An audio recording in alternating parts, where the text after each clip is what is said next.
Батыр болар мекенсің алып туғалы, ақын болар мекенсің жазар жыр әнді, әкім болар мекенсің елін сыйлайтын, аман болшы балапаным. Тұңғышымсың сен менің бастауым, уақыт деген өтеді-ау қас-қағым. Алла жар боп шыңдарға шарықта, аса берші өмірдің асқарын.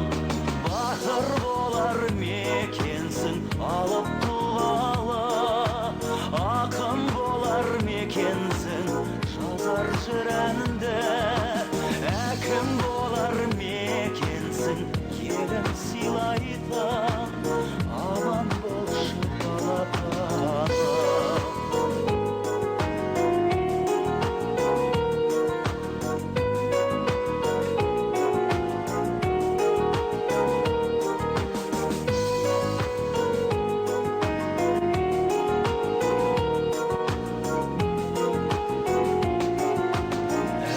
Жолын үзбейтін жол болшы, жалғастырар ұрпақты сен болшы.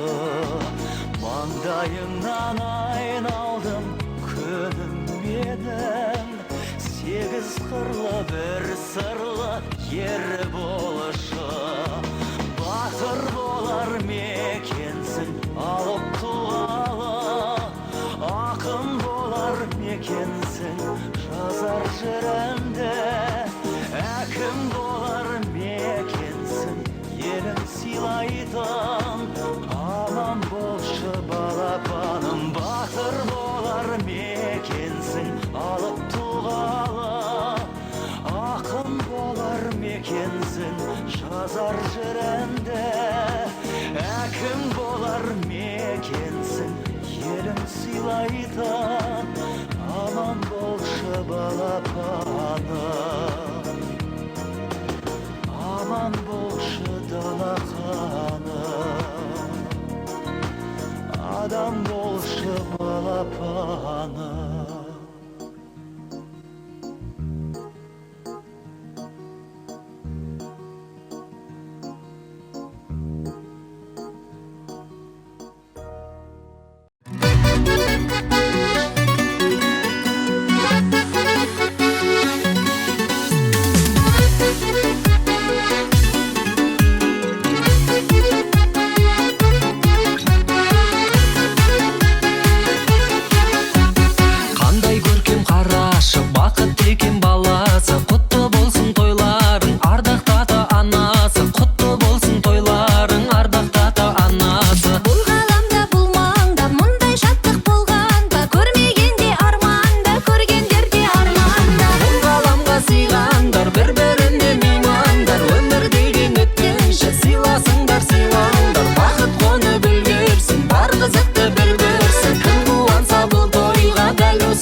Ай, бәрекелді, рахмет. Ал қадірлі ағайын, ортаны ашайық та бүгінгі тойды бастайықшы ғане. Келіңіздер, барлық қонақтар. Ортаны ашып екі жаққа тұра қалыңыздар, келіңіздер. Бүгінгі той иелерін қазір қошеметпен салтанатты түрде ортаға шақырып, құттықтап, марапаттап, содан кейін барып ағдастарын отырып тойымызды бастаймыз. Ендеше келіңіздер. Барлығымыз келіңіздер. Мына төр жаққа келіңіздер. Мына арт жақта ағалар келіңіздер. Өйткені барлық қызық осы жақта болады. Сіздер мына арт жақта тұрып қалмаңыздар, келіңіздер, есік жақта тұрып қалмаңыздар. Төрге қарай шығыңыздар.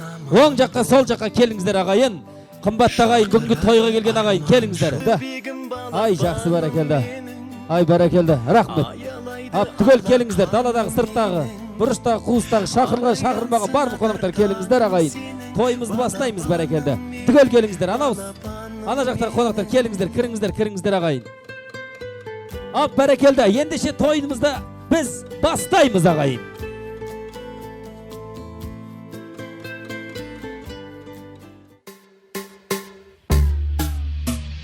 Камера, дыбыс, жарық. Ай, бәрекелді. Той құтты болсын, той қыласын.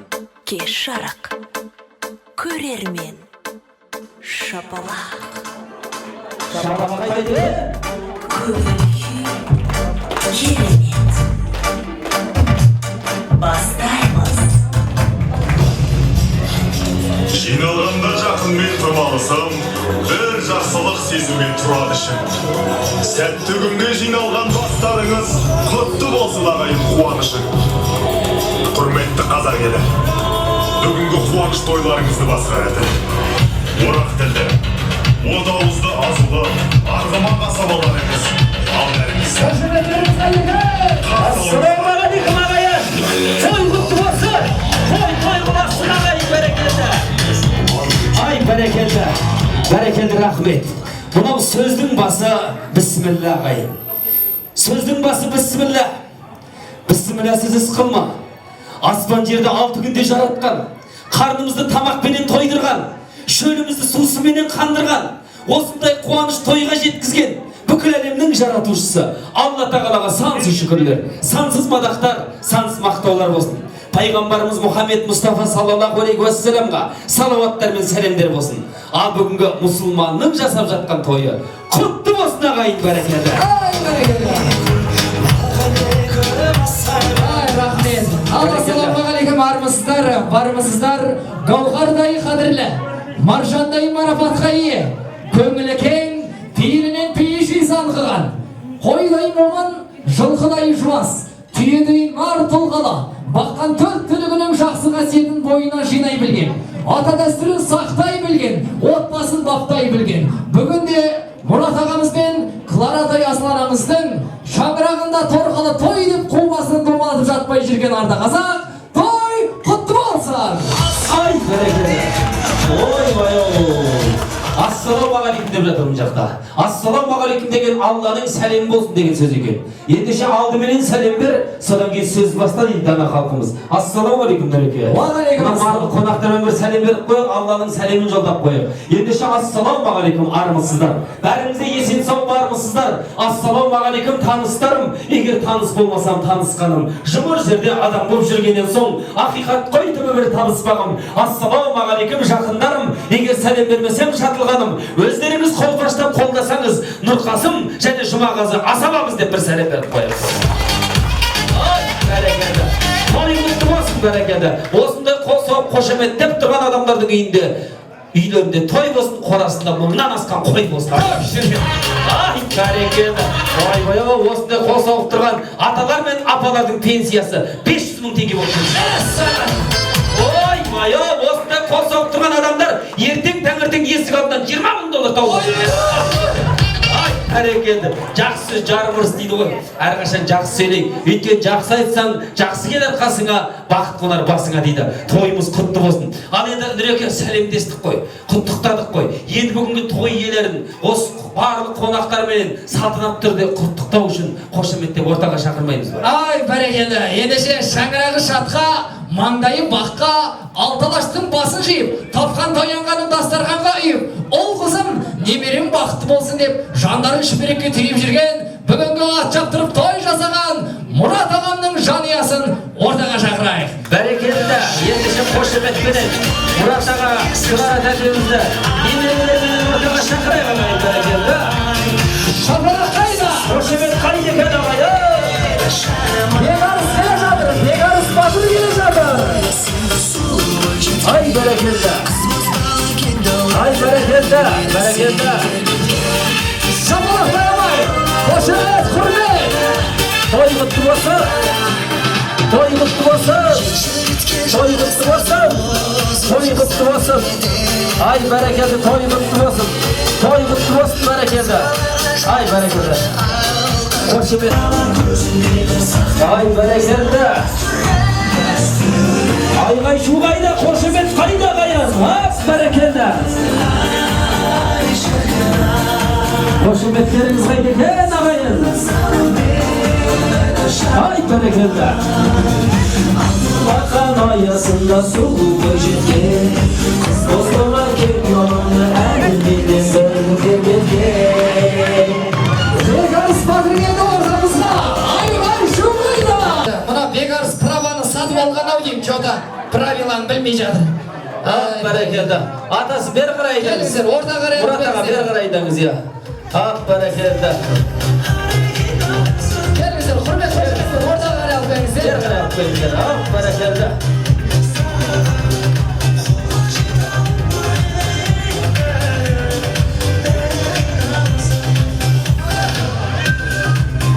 Ай бәрекелді.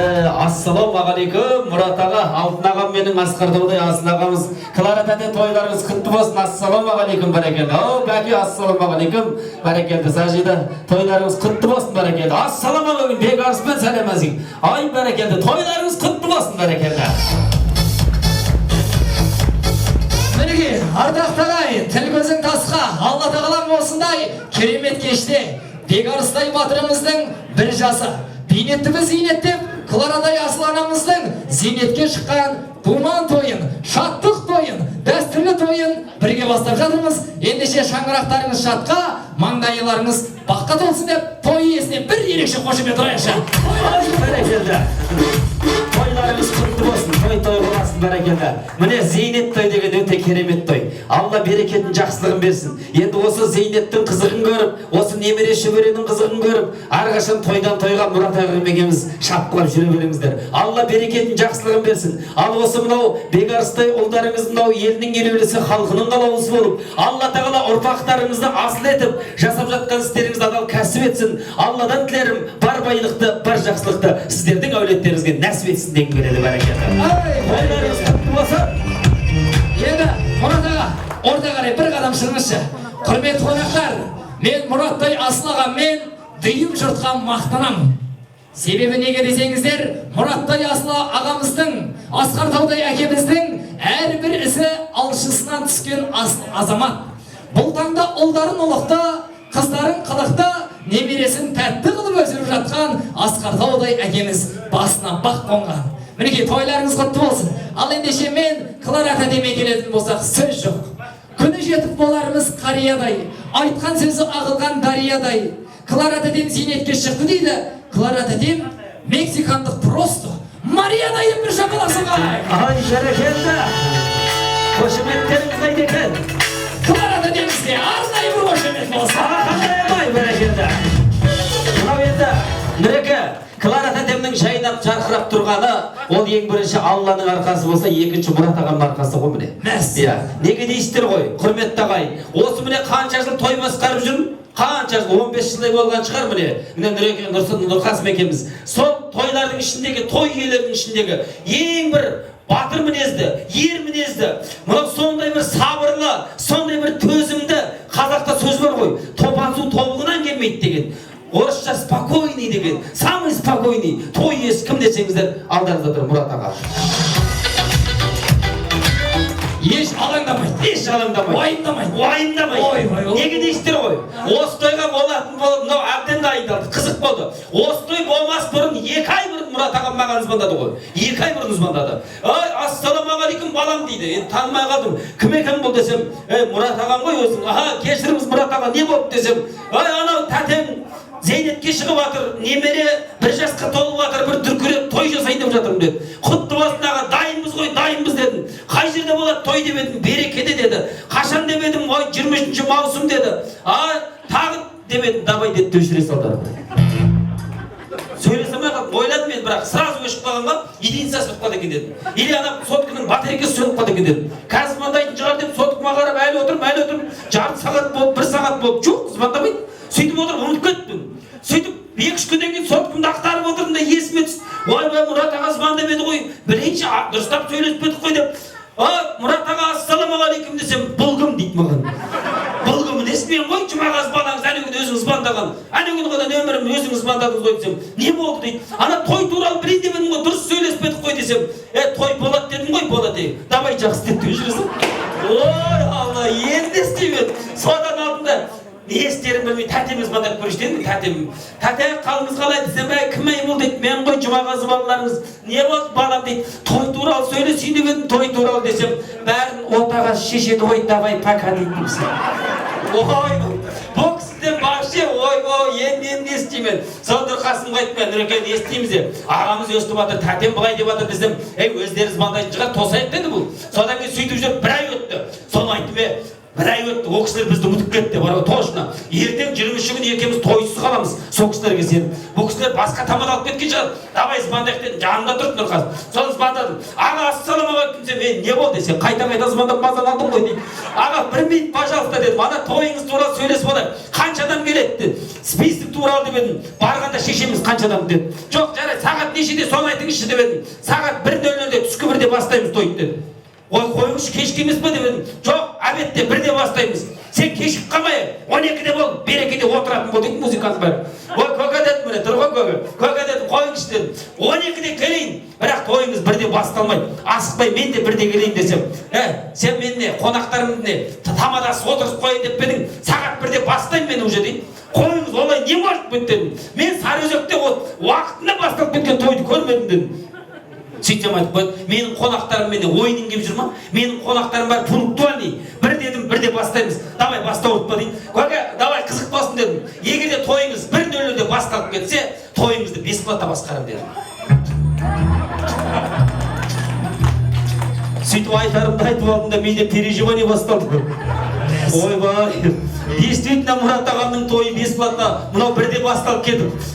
Бесплатно үйге қайтамыз ба? Не істеймін деп шошыдым. Рас. Үйде келіндеріңізге не бетін айтам деп шошыдым. Содан кейін кеше отыра қалдым, давай Нұреке жүр дедім. Құптан намазда кеттік екеуміз, мешітке бардық. Түнімен түнгі сағат 2-ге не құдайым. Мұрат ағам қонақтары 1-2 сағат кешіп келсе екен. Амин. Негізінде Алладан тілесең болады екен ғой. Міне 1 деген сағат 2-де басталып отыр, құрметті ағайын. Мынау тойымыз құтты болсын. Енді Мұрат ағамен Клара тәтемнің настроениесі қандай екенін білмеймін. Мен Нұрқасым екеуміздің настроениеміз мош дей ғой. Неге дейсіздер ғой? Біз сіздердің арқаларыңызға үйге ақша қайтатын болдық. Баршаңызға рахмет. Баршаңызға рахмет. Әкешіңіз, рахмет ағайын. Жұмағазыға жынның сандыра келетігі рас екен ғой. Гайдерегім сандырақтабек сол тойымыз қазақ екенімізді білдіріп, мінекей ес болса да, кеш болса да, мінекей тамаша думанды тойымызды бастап жатырмыз. Мінекей бұлай ғой.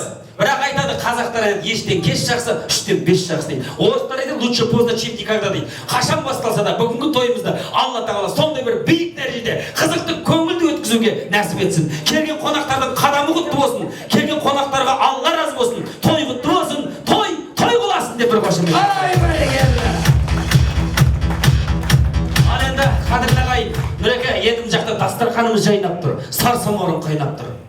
Қонақтар төрге отырғызып, тойымызды бастайықшы жайлап бір. Ал ендеше даладай дастарханымыз сіздерді құрметтеріңізге жайылып тұр ардақтағы ағайын. Ендеше той иесін құттықтадық, ағайын туыспен амандастық. Келесі тамаша рәсім ақ дастархан рәсіміне кірісейік. Енді оң қанаттағы төрдегі ақ дастархан біздің әулетіміздің құдағиларға, генерал құдаларға арнайы жайылған ақ дастархан. Сол қанаттағы үлкен ақ дастархан әулеттің үлкендеріне жайылған ақ дастархан. Әулеттің үлкендері, аталар, апалар, алыстан келген қонақтар. Одан кейін мынау біздің ағамыз тәтеміздің коллективі, жолдастары, мына жаққа туған туыстары, көршілері, одан кейін мына жаққа бауырлары, одан кейін ары қарай інілер, келіндер, қарындас, күйеу балалар, барлық тарafқа бірдей жайылған дастархан. Артық кемі жоқ ағайын. Ендеше бүгінгі тойды тамада болып қатырамыз. Сіздерді қуанышқа, шаттыққа батырамыз. Би-билетіп ақтаңдатырамыз. Қазір қошеметпен қосау ақ дастарханға шақырамыз. ағайын бәрекелді. Төрлетіңіздер. Әулетіміздің мінеки нар толғалы нағашылары төрлетіңіздер. Келіңіздер. Күнім сен сөнбеші, сөнбеші сөніп көрмеші. Күлкің түссе сәулесі, жайнайды жүрегімнің барлық бөлмесі күнім ау. Күнім сен сөнбеші, сөнбеші сөніп көрмеші. Күлкің түссе сәулесі, жайнайды жүрегімнің барлық бөлмесі күнім ау. Күнім сен сөнбеші, сөнбеші сөніп көрмеші. Күлкіңнің түссе сәулесі, жайнайды жүрегімнің барлық бөлмесі күнім ау.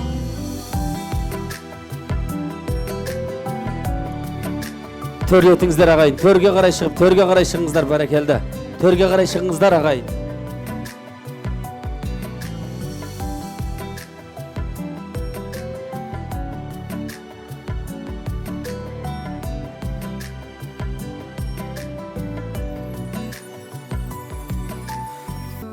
Ұйқысыз әр түнін маған, тағдырдың сездірмей салқынын маған, мен үшін өмірде.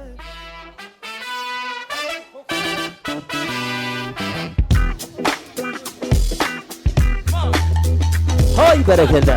Той құтты болсын. Тойларыңыз құтты болсын ағайын. Ал қадірлі қымбатты ағайын. Ақ дастарханға жайғастық. Қашанда қазақ атамыз ақ дастарханға отырғаннан кейін әумин деп ақ бата алмай дастарханнан дәм татпаған. Ендеше батаменен елге көреді, жаңбырменен жерге көреді деп, баталы құл армас деп, атадан бота қалғанша бата қалсын, ботаның құны бір жұт, ал бата басыңа қонар өмірлік құт деп, қадірлі ағайын, Нұрқасым бауырым, төрде Сайлаубай атамыз отыр.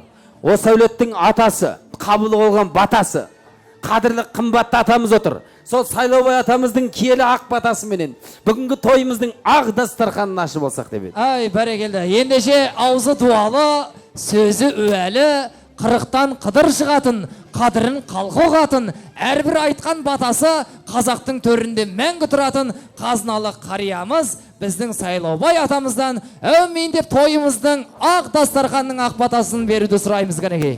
Ал әумин, қол жайық, Сайлаубай атамыздың ақ батасын алайық. Әумин.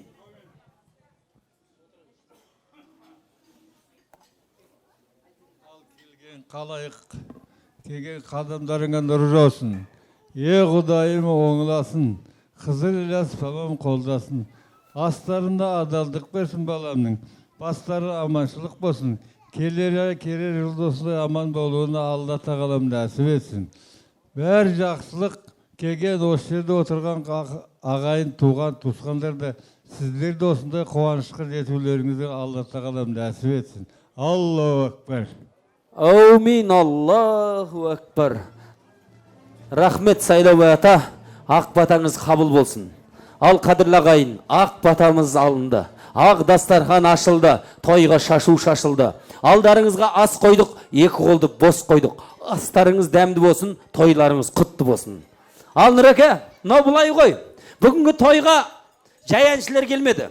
Бүгін міне сондай бір қос қуаныш. Клара анамыздың зейнет тойы болса, немерелері Бегарыстың бір жас тұсаукесер тойы. Сондықтан бүгінгі тойға барлық асабалар, әншілер жиналып отырмыз. Бүгінгі тойға жай әншілер келмеді. Кербұлақ ауданымыздың мақтанышы, Сарыөзегіміздің мақтанышы, бүкіл Алматы облысымыздың мақтанышы. Алматы облысының мынау өнер майталмандары, өнердің көк туын желбіретіп, халықаралық, республикалық ән байқаулардың бас жүлдеген алып жүрген. Өзіміздің Кербұлақ ауданымыздың, Сарыөзегіміздің Әбікен Сарыбаев атындағы филармониямыздың әншілері келіп жатыр ғой. Бәрекелді. Ендеше сол мәдениет үйінің үздік әншісі Мәулешті әншілдарыңыздың тамаша ән шашуымен бастағанды жөн көрдік. Ал ендеше ауыздарыңыз тәмде, құлақтарыңыз әсем, әнді болсын құрметпен, қошеметпен мәулешті ұлдарыңыз ортаға шақырайын. Той, құтты болсын ардақты ағайын. Ай, бәрекелді.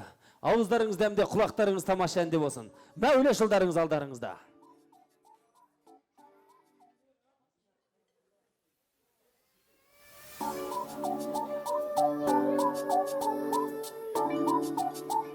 Бәрекелді, тойларыңыз құтты болсын.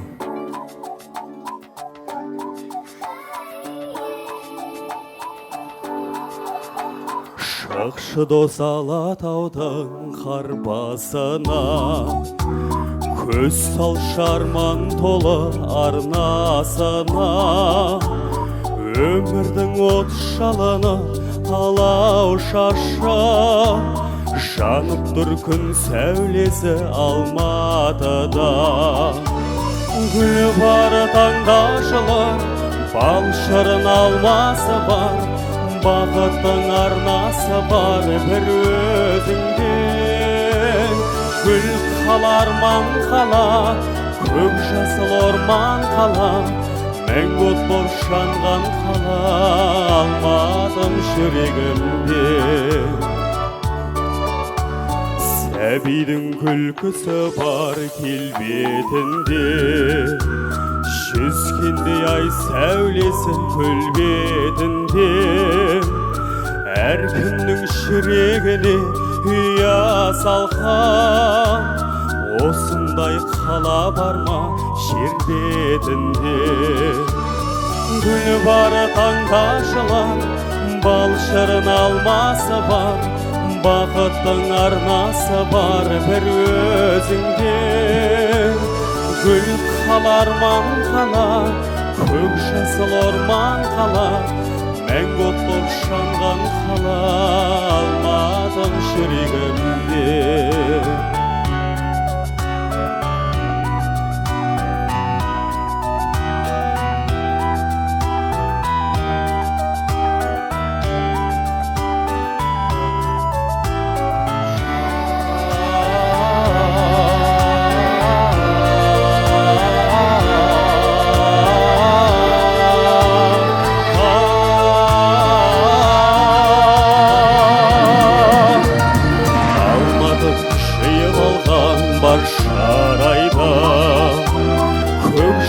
Орман қала, мәңгі от боп жанған қала алмадым жүрегімде.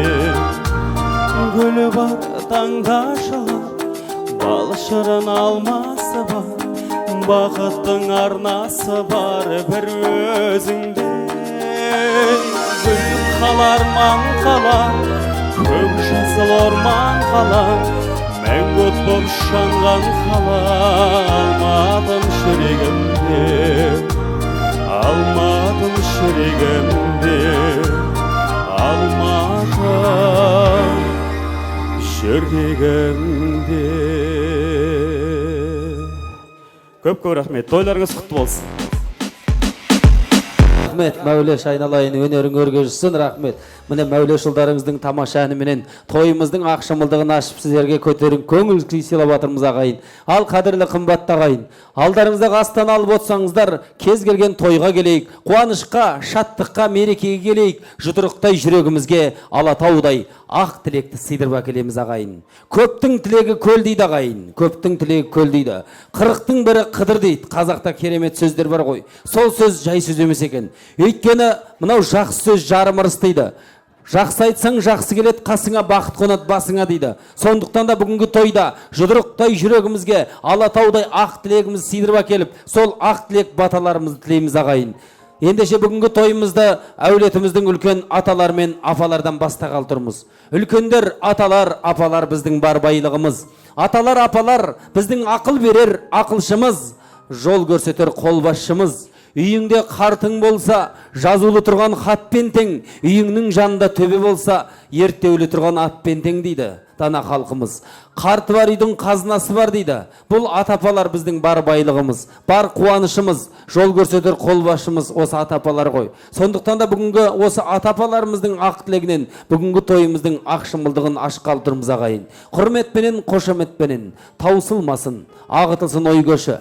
Қонақтарым қысылмастан сөйлеші. Ақ тілекті ағытып бір бастайық. Бүгінгі кеш зейнетке шығу және бекарсымыздың бір жас тұсау кесер той кеші деп бүгінгі тойымызды Сайлау атамыз бастаған, Қуаныш тәтем қостаған, Қалтай ағам Люда тәте, Рысқали аға Гүлнар тәте, Ғалия Алғатаевна Гүлзат тәте, Қалибек аға Сәруар тәте деп осындай ата-апаларымызды, аға тәтелерімізді қошаметпен ортаға шақырсаңдар.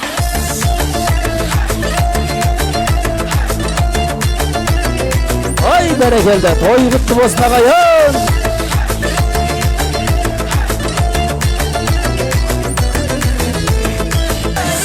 Биғайда Сайлау ата. Айда.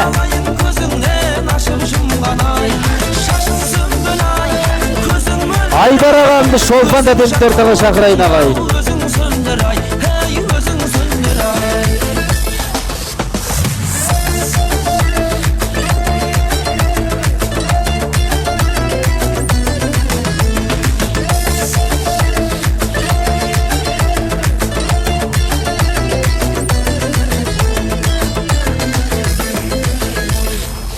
Ай бәрекелді.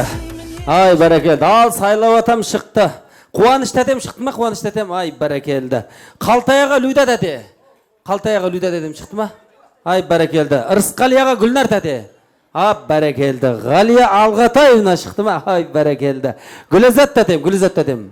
Ай бәрекелді. Қалибек аға Сәруар тәте. Ап бәрекелді. Айдар аға Шолпан тәте дейді. Ап бәрекелді. Тойларыңыз құтты болсын. Алла берекет жақсылығын берсін. Мынау үш адамның батасы шекшібас қабыл болады дейді. Ата-ананың балаға берген батасы, қонақтың батасы, жолаушының батасы. Айналайын аталарым, апаларым, аға тәтелерім, сіздердің айтар ақ тілектеріңіз қабыл болатын ақ тілек. Алла разы болсын сіздерге. Бүгінгі тойымыздың ақ шымылдығын, ең бірінші ақ тілегін сіздерден бастағалы тұрмыз. Ал енді ал ағайын ақ тілекке құлақ түрейік.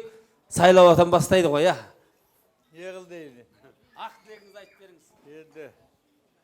Айналайын, келген балаларым, немерелерім, шөберелерің, келген қадамдарыңаға нұр жаусын. Тойдан тойға оласа беріңдер шырақтарым.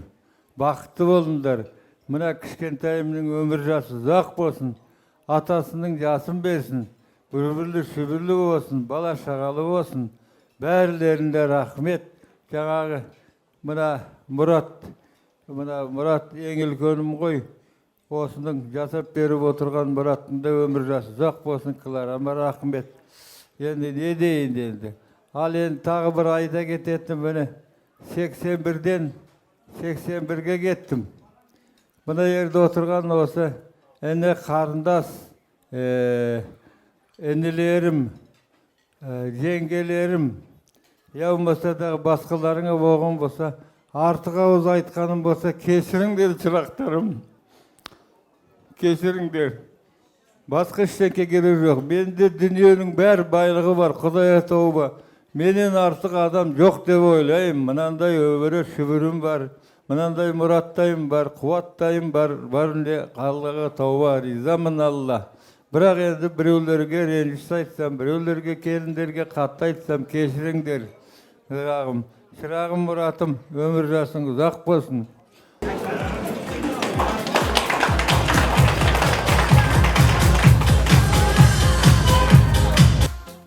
Ал енді мына кең дастарханның басына жиналған көпшілік, тойларыңыз құтты болсын. Көптің тойы ғой енді. Мұрат, Клара, алтындарым енді. Жанұя болып шаңырақ көтергендеріңе бәленбай жыл болды жаным енді. Жаңа тамадаларды айтып жатыр ғой, жер қозғалса қозғалмайды деп екеуіңді шыретіп жерге түскенде маңлайларыңа жазылған шығар. Оралдан Клараны, бұяқта Мұратжан екеуіңді. Атасы басқаны Құдай қосады, үйірі басқаны ноқта қосады деп екеуіңді Құдай қосты жандарым. Осы қалға жеттіңдер жетектесіп жүріп. Енді сен еңбегіңнің зейнетін көріп атсың, Клара. Не дейм енді? Құрттай немереңнің қызығын көр жаным. Мұрат, екеулерің бастарың бір жастықта қартайсын жаным. Балалардың қызығын екеуің тең көр. Заман тыныш болсын, аспан ашық болсын.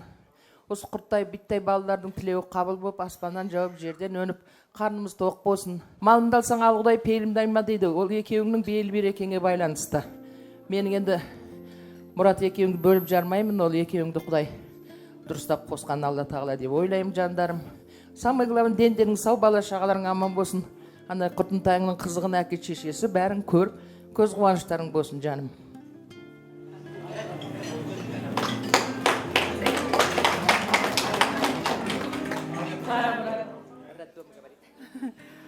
Бүгінгі туған күні тойларыңыз құтты болсын, барлық жақсылық болсын, кішкентай дәужілік болсын, зейнетке шыққаның құтты болсын, барлық жақсылық енді.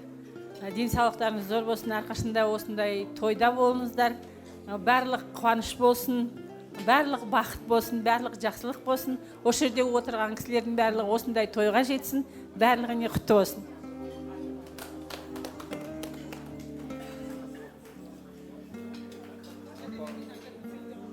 Ал құрметті тойшыл қауым, келген қадамдарыңызға нұр жаусын. Мына біздің мұратымыз бенен Кларамыздың мына тойлары құтты болсын, тойларың тойға оласын. Мына енді жаңағы Бегарыс қой, Бегарыс деген батырдың бір жасқа толып отыр. Енді менің алғашқы болмаса да енді үлкен тойының біреуі. Осындай тойларың көп болсын, жалғаса берсін. Өздеріңе тек қана денсаулық тілеймін. Осындай жора жолдас, ағайын туыс, құда жекет жора жолдастардың ортасында ойнап күліп жүре беріңдер. Жаңа сайлауға айтып жатыр ғой, 81-іне келдім деп. Соғысап, сен Мұрат пен Клара үйленген кезде бізде осы өстіп Мұраттың жаңағы немересінің тойында отырамыз деп ойладық ол кезде. Ол кезде чапқылап жүретінбіз, осы өзіміздің артымыздан еріп өкшеміз басып бердіқаннан кейін сендерге қарап бізде кәрте екенімізді енді біліп отырмыз мысалға. Бізде жаңағы 65-дің 5-еуіне келдік. Соғыс атып, сайлау ағысып. Әлі баламыз, өстіп, осындай той көп болсын. Мына отырған тойшыл қауым барлықтарыңызға осындай денсаулық тілеймін, осындай қуаныш той тілеймін. Тек аман болыңдар, өсіп чауып жүре беріңдер. Құрметті тойға жиналған қауым, алыстан келіп отырған құда жекжат, келген қадамдарыңызға гүл бітсін. Той иелері Клара мен Мұрат. Клара айналайын, енді бүгінгі мына зейнет жасына кеп жасап атқан тойларың тойға оласын. Осы балапанның қызығын көріп, кәртемей, талмай, шаршамай, бақытжанның балаларын бағып, апам құсап бәрін жеткізуге Алла нәсіп етсін енді. Үлкен апамыздың жолын берсін өздеріңе, бақытты болыңдар міне. Бақытжан деген біз өзі бір ішіндегі балалардың аяулы, жақсы үйретін баламыз енді. Биттай балапан енді әкесі сияқты халқына қалаулы, еліне елеулі азамат болсын, ақ жол болсын. Тойларың тойғаласын бауырым айналып келгенде. Біз қуаныштымыз, бақытты болыңдар міне. Тауба аман қайтара. Құрметті бүгінгі тойға жиналған қауым, бүгінгі жайылған дастархан, тарихта ар жағынан тереңінен қозғайтын болсақ, Мұрат менің бір оқыған кластасым, әрі қайным, Клара абысыным, әрі подружкам, Жемпейдің тамағын бірге бөліп жеген. Бүгінгі мейрамдарың құтты болсын. Клара, мына зейнеткерлікке шығып жатсың, сенің жолыңды бізге берсін, денің сау болсын, немерелеріңнің қызығын көріп, ары қарай Мұрат екеуің қол ұстасып, қуаныштарың жалғаса берсін. Мұрат, сенің де денің сау болсын, кішкентай немереге тілерім денсаулығы мықты боп, олардың өздерінің әке-шешесі аман болсын, сендер үшін сендердің балаларың менен қыздарың аман болсын. Бүгінгі жиналған көпшілік қауымның барлығына айтатыным, мықты денсаулық, осындай жақсылықтар көбейе берсін. Мен енді өзімше ойлап отыр едім, сыныптастарым жиналып бір былтыр 40 жылдық кездесу болғанда басымыз дұрыс қосылмап еді, 41 жылдық кездесу сияқты болып, сыныптастарыммен бірге шықсам ба деп едім. Мен туыстармен шықтым, бұл да әр нәрсенің өзінің жөні бар. Бірақ енді сыныптастар қосылсын, қайтадан мен сыныптастармен бірге тағы шықпаймын ғой. Бір ән айтып берейік. Ассалаумағалейкум. Тойға келген, тойға көпшілік ақын, алыс жақыннан келген туыстар, жаттар. Бүгін мінекей Мұрат пен Клараның отбасында сайлау ағаның әулетінде үлкен той. Бұл әулет енді мінекей 30 жылдың ар жағындағы уақыт бопты. Біз Мұрат, Клара, Чолпан төртеміз осы қатар үйленгенбіз. Балаларымыз да бір-біріне қатар болды осы. Бір айлық қана арасындағы не болмаса қатар үйлендік, қатар жүрдік. Мінекей осы әулеттің тек қана осы жақсылығында, басқа да жағдайларында бірге жүріп келе жатырмыз. Бұл үлкен әулет еді. Мінекей бүгін жаңа естіп жатырмыз, ала Оралдан Құдашада келіп жатыр дейді. Алыстағы Құдаши жаттардың ауылына бір жақтан да үлкен дұға, үлкен сәлем. Бүгін ұлыстың ұлы күні. Өйткені 40 жыл жұмыс жасап, бүгін еңбегінің зейнетіне шығып отыр. Мына жеңгеміз. Клара енді осы бейнеттің зейнетін мына Мұрат екеуің тең көріңдер. Мына кішкентай бекарысымыз сендерге қолғанат болсын, ермек болсын, серік болсын. Мінекей бірінші баспалдағы бір жасқа келген үлкен мінекей тойын ағайын туымен бірге көріп отырмыз. Алла бұдан кейін де артынан немере шөберелер еріп, соның қызығына тоймай жүріңдер. Сайлау аға, Алла сізге қуат берсін, отбасыңыз, әулетіңіз өсіп өне берсін. Осы әулетке, осы өз отбасымыздан, Суан елінен үлкен дұғай, сәлем, ылғи тойда жолғайық. Балалар бақытты болсын. Ал енді құрметті қонақтар, бүгін енді мінекей менің нағашыларымның үлкен бір ақ түйенің қарны жарылған тойда отырмыз. Енді Клара, не деймін саған енді? Сен жаңағы бәріміз куәміз, апамның жаңағы батасын алған бір үлкен жеңгелерімізсің. Сол апамның сара жолымен жүре бер. Сен де осы әулеттің генерал кенісің ғой. Жаңағы осы нағашыларым өзі бірлігі, ынтымағы жарасқан әулетсіздер ғой. Солардың басшысы болып, көш басшысы болып, жаңағы Мұрат екеуің қол ұстасып, солардың жақсылығы болсын, басқасы болсын бөлісіп, аман есен жүре беріңіздер. Тойларыңыз тойға ұласын, жаңағы бек арыстарыңыз дәу жігіт болсын, соның артынан ілесе берсін. Енді нағашылармен қай жағынан болса да мақтай аламын. Мұрат нағашым әрқашанда біздің қал жағдайымызды біліп, ылғи бізге звондап біліп тұрады. Әрқашанда аман болыңыздар. Бізге де бас көз болып әйтеуір жағдайымызды біліп жүріңіздер. Мына зейнетке шыққан құтты болсын, соның жемісін жеңіздер. Тек қана бақытты болыңыздар, дендеріңіз сау болсын. Аумин. Ал Мұрат, Клара, бүгінгі мына алты алаштың басын қосып той беріп атсындар енді. Құтты болсын тойларың. Клараны қалай мақтасаң да, бәр мақтаудың бәрі бүткіл бойына сіңетін адам. Әрі мен Мұраттың әпкесі болсам да, 40 жылғы көршіміз, көрші қақысы, тәңір ақысы дейді. Екеуің енді Клара баяғыда апамды бағып қағып жүзге жеткіздің. Енді Алла тағала соғысының берген батасының арқасы шығар, ұлды ұяға, қызды қияға қондырып атсың. Енді Алла тағаламна бегарсыңды үйлендіріп, жеткізіп, соның тойында отыруды Алла нәсіп етсін. Екеуің бір жастықта кәртейіңдер. Тек жақсылықтар бола берсін жаңарақта.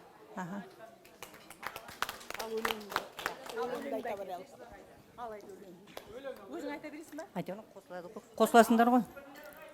Бірге тойлап, бір өткізген, жалындаған жас шағым, қалай қызық күн өткізген, қайдасыңдар достарым, достар,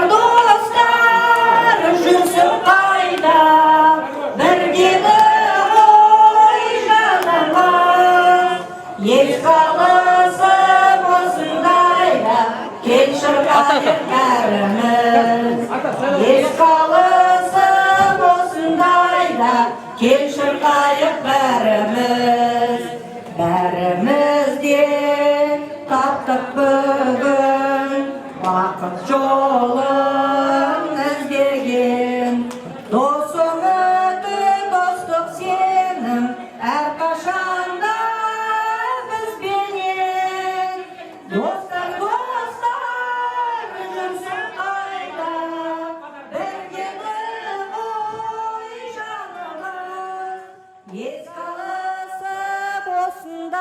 осындайда, кел шырқайық бәріміз.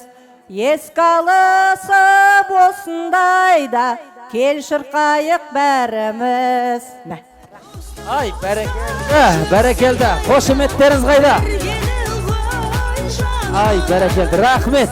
Айналайын аталарым, апаларым, көріңіздер қызығын немеренің, шөберенің. Алла берекет жақсылығын берсін. Алла тағала нұрын төксін. Алла тағала әрқашанда тойдан тойға жеткісін. Осылай жарқырап, жайнап жүріңіздер. Осындай ата-апаларымға бір бата беріп қойшы сіздерге. Қолдарыңыз жайыңыздар. Барларың пенсияларыңыз бар ғой, иә? Пенсияластыр, ой, бәрекелді. Құдайым оңдасын, еш жамандық болмасын. Осы ата-апаларым аман болсын. Ата-апаларымыздың мынау Алла қалап жастары жүзге келсін. Бастарындағы орамал кірлемесін. Осы той біткеннен соң 4-5 айдың пенсиясы жиналып бірге келсін. Пенсияларыңыз 498 мың болсын. Или 2 мың қосайын ба? 500 мың болсын. Аумин деп қойыңыздар. Бір сүйретке түсейік, естелікке. Естелікке сүйретке түсейік, келіңіздер. Бәрекелді, тойларыңыз құтты болсын. Ап, бәрекелді.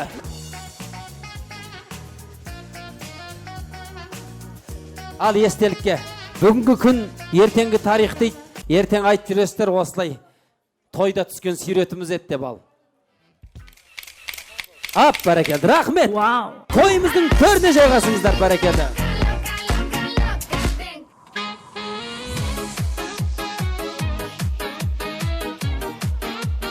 Ой, бәрекелді.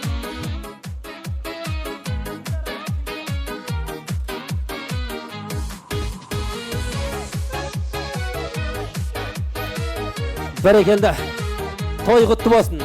Міне ата-апаларымыздың ақ тілегімен бүгінгі тойымыздың ақ дастарханын аштық. Нүреке, мынау той құтты болсын. Ай, бәрекелді. Той қаласын. Той қаласын. Бүгінгі тойды тізгіні екемізге бұйырған екен, Аллаға шүкір осындай тойға жеткізген. Шүкір. Мына Мұрат ағам айтты ғой, бүгінгі той сондай керемет той болады деді. Бүгінгі тойда ойын көп болады, қызық көп болады. Бүгінгі тойда би көп болады, ән көп болады деді. Ап, бәрекелді. Бүгінгі тойда бар ғой, мынандай бір қызық ойындар көп болсын. Мұрат ағама қошеметтеріңіз қайда екен? Бір қол соқпаңдаршы Мұрат ағама. Ап, бәрекелді. Мұрат аға келіңіз. Той құтты болсын Мұрат аға. Бүгінгі мынау анамыздың міне зейнетке шығып керемет бір той болып жатыр екен. Немерелеріңіз 1 жасқа толып жатыр екен. Осы тойды мынау дүркірет жасап жатқан сізге мынау Алла разы болсын. Осындай Құдай қосқан жан-жарыңыздың тойын, зейнет тойын жасап жатқан. Бүгінгі тойда өзіңіз айттыңыз ғой. Давай ана Жұмағазы, Нұрқасым екеуің басқарыңдар. Ойын көп болсын, қызық көп болсын деп. Бүгінгі тойға неше түрлі қызық дайындап келдік қой. Мысал қараңыздар, бүгінгі тойда керемет сұрақ жауап болады. Мысал Нүреке, мен саған мынандай бір сұрақ қоямын қазір. Сол сұраққа жауап берсең, мына приз сенікі болады міне. Ал көрейікші. Мысал былай ғой, өмірде неше түрлі сұрақ көп. Мысал қара, зимой и летом одним цветом. Ол не? Елка? Елка емес, ол қара негр екен. Мысал сол сияқты ол қара негр. Мысал саған мынандай бір сұрақ қоямын қара. Дүниеде, осы өмірде ең суыққа төзімді құс ол не? Ол суыққа төзімді құс. Мен білсем, пингвин. Жоқ, ол акарашка екен. Акарашка дейді? Иә. Мысал сол сияқты ғой. Мысал қараңыз, тағы да бір сұрақ қоям, ағама сұрақ қоям мысалы. Аға, сізге мынандай сұрақ. Мысалы, мынандай сұрақ. Ешкінің подружкасы кім? Ешкінің подружкасы кім? Жоқ. Тамада. Ой, тамадасы несің? Тамадасы несің? Ой, ешкінің подружкасы тамада деп қояды ғой. Ойбай, қайта бар ғой. Ешкінің қаяқта, тамада қаяқта. Ешкінің күйеуі тамада демеген қайта. Ойбай, Мұрат аға, дұрыстап ойлаңыз. Ешкінің подружкасы кім? Теке. Ой, теке емес аға. Теке күйеуі ғой. Ешкінің подружкасы екінші ешкеген. Сол сияқты ғой. Қазір міне, таппадыңыздар, екеуіңізге де осы призді берейін деп едім, таппадыңыздар. Мен қонақтарға бір сұрақ қоям. Ал дайын отырыңыздар. Сіздерге мынандай сұрақ. Жесең түсіңе кіреді, жемесең түсіңе кіреді. Ай, бәрекелді. Тәтем қол көтер, тәтем қол көтер. Кеңіз тәте. Ай, бәрекелді. Күреңгел, Қазақ орта мектебі. Қошемет қайда? Қошемет қайда екен? Бәрекелді. Келіңіз. Ай, апай. Жесең түсіңе кіреді, жемесең түсіңе кіреді, ол не? Ет. Дұрыс айтады, міне ет қандай күшті, міне бәрекелді. Сізге мынандай приз беремін. Жаңа айттық қой, бүгінгі тойдың мынандай несі бар, программасы бар, бүгінгі тойдың ережесі бар. келді, алды, кетті деген әңгіме жоқ. Тағы да бір сұрақ қоям. Сізге мынандай сұрақ. Бел бүкір, алысқа түкір, мылтық ол не? Мылтық. Бел бүкір, алысқа түкір, мылтық ол не? Мылтық. Ол жұмбақ. Жұмбақ қой. Бәрекелді, қошеметтеріңіз не деген? Рахмет. Бәрекелді. Нұреке, мен не үшін осы ет туралы сұрақ қойдым, білесің ба? Айдың ішкен. Ол ендеше, сен айтшы соны, не екен? Ай, бәрекелді. Ендеше мен былай қылайын. Ал давай. Бүгін шын жүрегімен Мұрат ағамды сыйлап келгендер оң қолдарын көтерсінші. Оң қолдарын көтерсін, биік көтерсін, прямо қатты көтерсін. Енді немереміз Бекарысқа 100 жыл өмір сүретін бақыт тілейтіндер сол алақанды ашып жұмамыз. 1-2, 1-2, 1-2. Дамы и господа, это бешбармак. Встречайте, перед вами казахский национальный блюдо бешбармак. Жетісудың жемін жеген, Сарыарқаның шөбін жеген, Атыраудың арпасын жеген, Ақтөбенің аршасын жеген, Көкшетаудың шыршасын жеген, доңызбен бірге жайылмаған, етінде бірде-бір витамин жойылмаған, ешбір қонақтың алдына қойылмаған жылқының етін тарту етеміз. Дамы и господа, это не завтрак, это не ужин. Это хороший обед, казахский ет. Вы не подумайте, что это китайский бешпакет. Это натуре казахский ет. Этот ет купил сам Мурат дед. Апашки, приготовьте свой пакет. Оны сарқытқы үйге салып әкет. Это натуре казахский ет. А почему шапалақ нет? Встречайте! Бешбармак ет! Бәрекелді! Алдарыңызда үлкен аспен бірге бас келеді.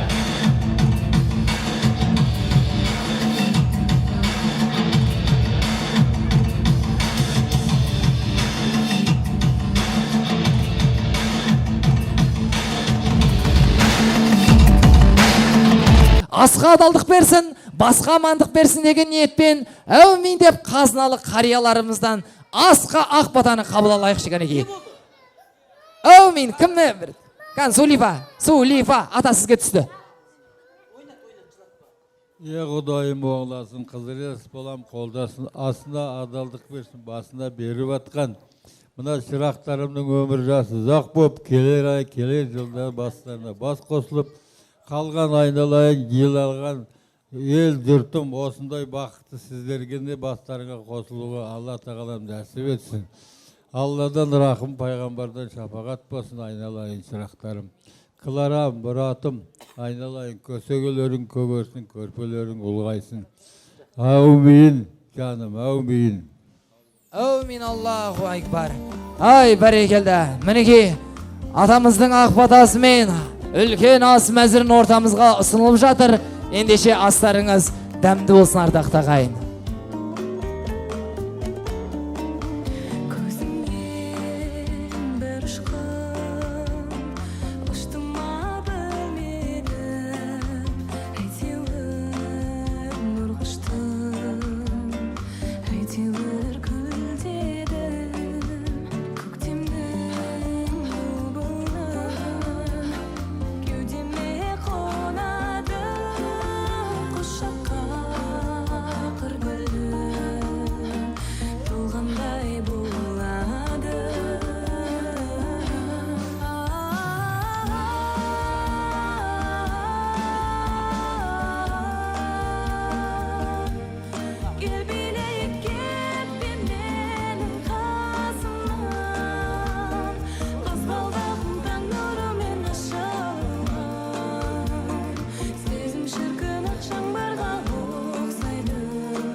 Ай, бәрекелді. Ал қадірлі қымбатты ағайын. Алдарыңызға ас келді. Астарыңыз дәмді болсын, тәбеттеріңіз асылсын. Ендеше осылай үлкен ас келген кезде сіздер асықпай ашып отырыңыздар. Ал Нұрқасым ұлдарыңыз сіздердің құрметтеріңізге бір тамаша ән жолдайды. Барлығымыз әр жақта, қай салада, қай жерде жүрсек те барлығымыз ауылымыз жүректен кетпейді. Сондықтан ауылға барам деген бір тамаша ән қабыл алыңыздар, бәрекелді.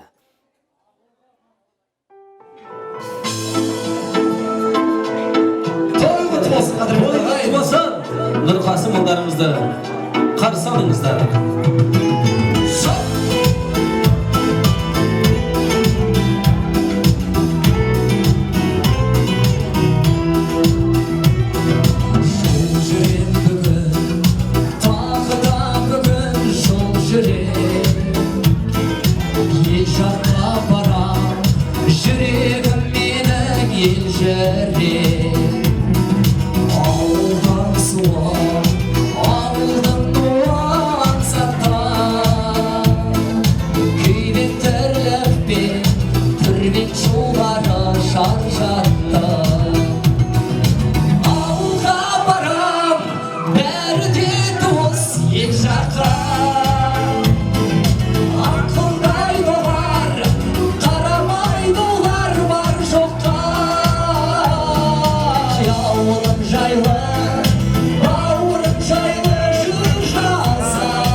Ай, бәрекелді. Рахмет, Нұреке. Мына өте бір керемет ән шырқадың, бәрекелді. Қол соғып қойыңыздарш Нұрқасым ұлдарыңызға. Бәрекелді, бәрекелді. Мынандай бір тамаша сөз айтқым келіп тұр. Әйел адам ертеңіне алаңдайды. Мақтағалы тұрған жоқпын сараңдайды. Үйде. Ойпырмай жұрттың бәрі Сарыөзекке тойға барсаң, ешкім қол соқпайды деп жамандайды. Қой. Жамандайтын адамдар жамандасын, жұрттың бәрі Сарыөзекті көре алмайды. Көре алмайды. Өйткені ешбір халық сіздер ұқсап, ән айтқанда шапалақ соға алмайды. Соға алмайды. Өйткені ешбір халық сіздер ұқсап, тілектерге құлағын сала алмайды. Сала алмайды. Дүниені төрт айналып шарласаң да, Сарыөзектің тойындай бола алмайды деушен сол рас па? Бола алмайды. Қошеметтеріңіз Нұреке. Ай, тамаша. Ай, бәрекет, Нұреке, керемет ән айттың бар ғой. Мынау ауылға бір бағып қайттық қой. Мынау той құтты болсын. Негізі мынау, Нұреке, мынау екі нәрсе ет жеп жатқан кезде мазасын алуға болмайды екен. Ол қандай нәрсе? Екі нәрсе ет жеп жатқан кезде вообще жақындауға болмайды екен. Бірінші қазақ ет жеп жатқан кезде, екінші қасқыр ет жеп жатқан кезде. Когда казахи мясо кушают, даже волки стесняются деген мақал. Ой, Мынау ет жеп жатқан кезде адамдарды ортаға шығарып тосып беріп мазасын алмай асықпай ет жесін. Ет жесін. Баяғыда бір үш апамыз әңгімелесіп отыр дейді. Аха, дастарханның басында. Сөйтсе бір апам айтады дейді. Ойбай, қазіргі жастарда аппетит жоқ. Бір табақ етті де тауыса алмайды. Кезінде менің шалым мық деп, жалғыз өзі бір қойдың етін жеп қояды. Түк шіркін ай. Сөйтсе жанында отырған апам айтады дейді. Әй қызау, сенің шалың шал ма? Вот менің шалым нағыз шал деген ғой. Ойбай, не болып қапты десе, жалғыз өзі екі қойдың етін жеп қоятын деген. Екі қойдың етін. Екі қойдың етін. Мәссаған. Сөйтсе үндемей көзді жұмып үшінші апам отыр дейді. Әй қыздар-ау, сендердің шалдарың шал ма? Вот менің шалым нағыз шал деген ғой. Не болып қапты десе, жалғыз өзі бір сапқоздың қойын жеп қойған деген. Мына үшінші апамның шалының аппетиті сұмдық екен ғой. Сұмдық. Сол сияқты барлық қонақтар асықпай ет жесін. Осылай ет жеп отырған кезде бүгін мынау Клара тәтеміздің зейнет тойы болса, екінші бекарыстың осы жерде бір жас тұсаукесер тойы ғой. Бәрекелді. Мынау өзі Жұмағазы аға. Қазақ деген хирург екен ғой. Хирург дейді. Мынау той тойлатса кесе береді дейді. Кесе береді. Сонда не kesеміз десек, өзі шаңыраққа, қазақтың шаңырағына сәби дүниеге келгеннен бастап кесе береді екен ғой бұл кісілер. Нені кеседі? Сонда не кеседі десек, дүниеге сәби келген күні сәбиді қай жерін кеседі? Қай жерін кеседі ардақты ағайын? Кіндігін кеседі. Дүниеге ұл келді, қыз келді деп қуанып кіндігін кесіп жатады. Одан қала берді, сол сәбиімізге 40 күн өткеннен кейін тағы бір жерлерін кеседі екен ғой. Қай жерін кеседі? Тырнағын кеседі және шашын кеседі. Қырқынан шығару деген тойымыз бар. Соны тойлатады екенбіз. Сосын қала берді, сол сәбиіміз өмірге осы бекарыстай болып ер жеткенде тәй-тәй басып жүрген кезде тағы бір жерін кеседі екен ғой. Тұсауын кеседі. Сосын бекарыстай азамат ұл дүниеге келген кезде хочет, не хочет, ең главный жерін кеседі екен. Беске толған кезде. Беске толған кезде. Қай жерін кеседі? Қай жерін? Наспай деп қояды. Наспайын кеседі. Сосын қазақ кесіп келе дегенде кесетін нәрсе таппай қалады екен. Сосын қияды екен. Несін қияды? Некесін қияды. Құрметті қонақтар, менің айтқым келгені Алла тағалам осы бекарыстай батырымыздың бір Алланың қалауымен төрт көзіміз түгел сол жасымыздың, немереміздің неке тойында жолықтыруды Алла тағалам нәсіп етсін деп, сол ырымдап бүгін бекарыстай баламыздың өмірде жолы болсын, сүрінбесін, өзгенің ала жібін аттамасын деген ниетпен тамаша қазақтың дәстүрлі тойы, тұсаукесер тойын сіздер болып, біздер болып насихаттағымыз келіп тұр. Ал ендеше батырымыз орта қалдырайық. Ай бәрекелді. Негізі мынау Нұреке қазақ деген дана халық қой. Бұл тұсаукесер рәсімінің мән мағынасы өте ерекше ғой. Мынау ақ орамалды жаятына жолы ақ болсын деп. Ал мынау ала жіппен кесетіні ешкімнің ала жібін аттамайтын адал болсын деп. Одан кейін мынау алдына домбыра, немесе ақша, немесе басқа бір заттар қойып жатады. Бала таңдап, ырымдап жатады ғой. Мынау домбырасын таңдаса қазағымыздың бір қадірлі қымбатты мынау күйшісі, домбырашысы болсын деп. Мынау ақшаны таңдаса қазағымыздың мынау Нацбанктың бастығы болсын деп. Депутат болсын. Қаламды таңдаса мынау қаламгер жазушы болсын деп, оқытушы болсын деп, ғалым болсын деп. Одан кейін мынау машиненің кілтін таңдаса енді шопыр болатын шығар енді. Білмедім мен, машиненің кілтін қойып қойыпты. Ал енді мынау қадірлі ағайын, біз қазақ деген дана халықпыз ғой. Біз мынау жолы үлкен, сондай бір жасы үлкен, сондай үлкен кісілерге ырымдап кестіріп жатамыз. Ендеше бүгінгі тұсаукесер рәсімін Қуаныш апамызды және анау Оралдан келіп отырған Венера деген ханымды ортаға шақырым келіп отыр ағайын. Қуаныш апамызды және Оралдан келген Венера ханымды ортаға шақырайықшы қане. Бәрекелді. Мынау енді ортаны ашайықшы, тәтеле. Жанына қарай келейік. Төбедегі жоғарыда отырған қариялар көрсін. Үлкендер көрсін. Ақшамыз куәсі болайық. Венера ханым сіз ба? Ақ бәрекелді. Қуаныш апам қайда? Ал енді бісміллә деп міне ала жіптеріңіз міне екен. Бісміллә деп ал келіңіздер. Мамасы көмектесіп жеріңізге жылап қалмасын.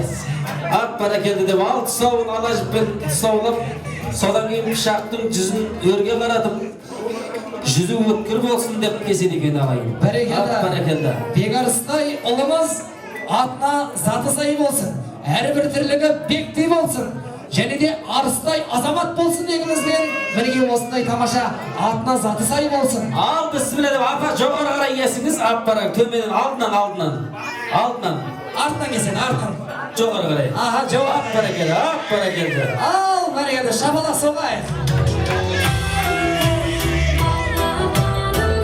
Қошеметтеріңіз қайда?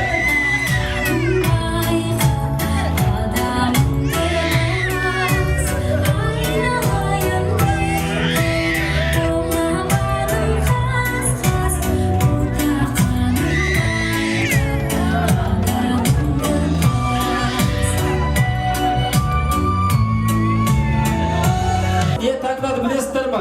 Сосқы таңдады. Яғни келесі жылы Құдай қаласа, Құдай нұрын шашқан күн берсін. Барша туыс жақсылыққа үлгерсін.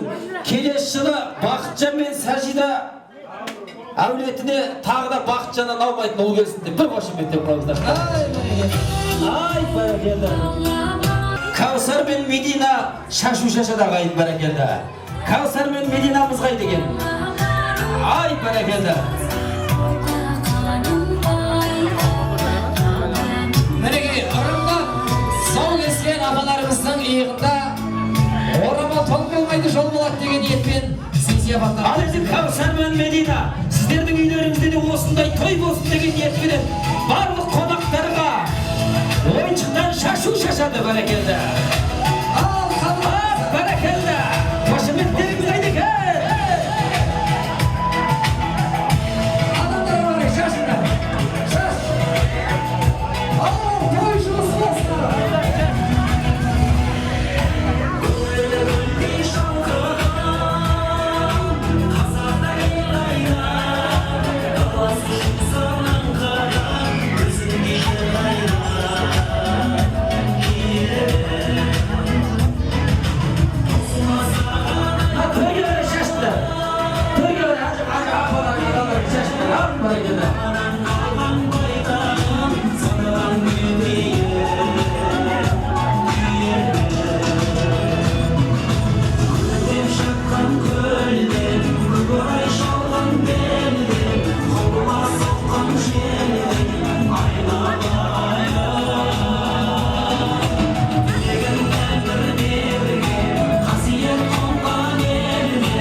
Ай бәрекелді, рахмет. Міне қадірлі ағайын, тұсаукер рәсімін өткіздік бәрекелді. Тойымыз құтты болсын, той құласын бәрекелді. Ал енді Мұрат аға, енді осы жерде бір қадірлі қымбатты тос кезегі тұр екен. Ол кімдер десеңіздер, Бақытжанның нағашылары. Мынау қазақта үш жұрт бар дей ме? Бірінші жұрт өз жұрты, екінші жұрт нағаш жұрт, үшінші жұрт қайын жұрт. Сол үш жұрттың ішінде қасиетті жұрт деп, дәрежесі үлкен деп, сондай жолы үлкен деп нағаш жұрт айтады екен. Өйткені жігіттің қасиеті нағашыдан, мөлдір бұлақ қасиеті сағасынан, жақсыйдың қасиеті ағашынан дейді. Нағашы жақсы қандайды, үзілген жерді жалғайды. Туысқаным аман болсын деп, туысқан қамын қамдайды деп. Осы жерде Мұрат аға, Бақытжанның нағашылары Сәния тәте, Мәлік аға Бейбіткүл тәте, Салтанат, Ермек Рая, Мақсұт Сәния, Ерлан Зүлфия, Али Венера, Дария, Хасан, Хусейн деп қошеметтеп, ат аталған қонақтарымызды ортаға шақырайық ағайын бәрекелді. Нағашылар, шап! Нағашылар билеп жатыр дейді. Нағаш ағалар билеп жатыр дейді. Нағашыда ел барда ер аспайтын тамаша! Оралдан келген нағашылар билеп жатыр дейді. Текті келін сеніммен айналайын жанана, туып өскен жеріңмен. Ай нағашы, биік әркез бағасы, әр қылығын жиенін таразылап қарашы.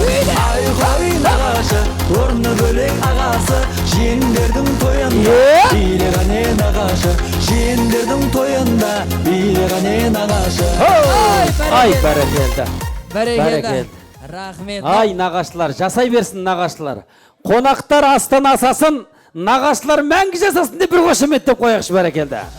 Ал нағашылар, Сәнияда дем шықты ма, Сәнияда де? Ай, бәрекелді. Мәлік аға бейбіт күлді де? Ай, бәрекелді. Салтанат, Ермек Рая, ай, бәрекелді. Мақсұт Сәния, Ерлан Зүлфия, Али Венера, Дария Хасан Хусейн, бәрі шықты ғой, я? Ай, бәрекелді. Ал енді жас үлкен, жол үлкен апаларымыздан бастайық, тәтелерімізден, я? Ап, бәрекелді. Сіз ба? Кімден бастаймыз? Ағайын тума, бүгінгі мереке құтты болсын. Сіздерге ақ жайықтан жалынды сәлем. Күндерің той болсын, отырғанды жерлерің төрі болсын, балалардың қызығын көріңдер. Мен де сол.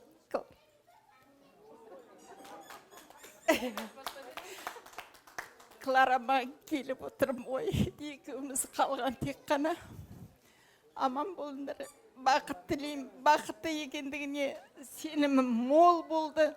Мұратжанға көп рахмет. Екеуі тату, тәтті, ғұмырлы өмір сүріп жатыр. Ұрпақтарын өсірсін, немерелері дүниеге келді. Барлық жақсылықты, сәнді, мәнді өмірді, айдай махаббатты, ұзақ жылдар бастарынан кешірсін. Сол бір-біріне деген махаббатын ұрпағына бере білсін. Ал бақытты ана ретінде, бақытты әке ретінде мен де жақсы көріп, жездесі екеуміз есімізге алып, әңгімелеп айтып отырамыз. О кісі біздерді жіберді, немерелері мен келінімен, үлкен баламның жолдасы Венера, үлкен немерем Дария, ортаншысы Хасан, кішкентайым Хусейн. Сол осы мерекеге бекарыстың бір жасы деп дүниеге келіп, шілдехана жасағанда келіп кеткенбіз. Сол бір жасына келейік. Зейнеткерлік жасқа жетті. Сонысын бірге тойлайық. Ағайындарының ортасында болайық деп келіп атырмыз. Бақыт тілеймін, әлде де ғұмырлы болыңдар, сәнді мәнді ғұмыр кешіңдер. Ризамыз сіздерге. Тек амандықта жүріңдер. Ағайын тума аман болып, той-тойлап жүре беріңдер. Ай, бәрекелді. Мойнымаңыз, тәте, Оралдан келіп, мінекей, осындай керемет туысқандарын көріп, табысып жатыр. Біздің байланыс телефонымыз 937-9992. Жди меня. Бәрекелді. Ал, бармысың бауырым, бағдарламасын арғымен қарай жалғастырайық. Келіңіз, тәте. Ал, құрметті тойшы қауым, мына бүгін зейнетке шығу, жаңағы кішкентай бекарыстың тұсаукесер тойына келіп отырған сіздердің қадамдарыңызға гүл бітсін, дендеріңіз сау болсын. Әрқашанда осындай тойдан тойға шауып жүре беріңіздер. Балаларыңыздың, немерелеріңіздің қызығын көріңіздер. Мұрат, Клара, тойларың құтты болсын. Екеуінің дендерің сау болып, аман есен екеуің ақсақалды сартысты болып, осы көзге көрінген балалардың қызығын көріп, немере шөбере сүйіп, аман есен солардың тілеуін тілеп жүре беріңдер. Тойларың құтты болсын. Ал, құрметті қауым, көптен көп рахмет сіздердің барлықтарыңыз. Бүгін мына енді айтып кетсем, Мұрат менің туған бөлем болады. Мына Клара бөле жеңгем болады. Құрметті қауым, сондықтан сіздерге көптен көп рахмет. Мына бөлелерімнің тойына келіп, қадамдарыңызға нұр бітсін. Енді айналайын, Клара, Мұрат, бүгінгі тойларың құтты болсын. Клара жаным, мына енді зейнетке шығып отырсың.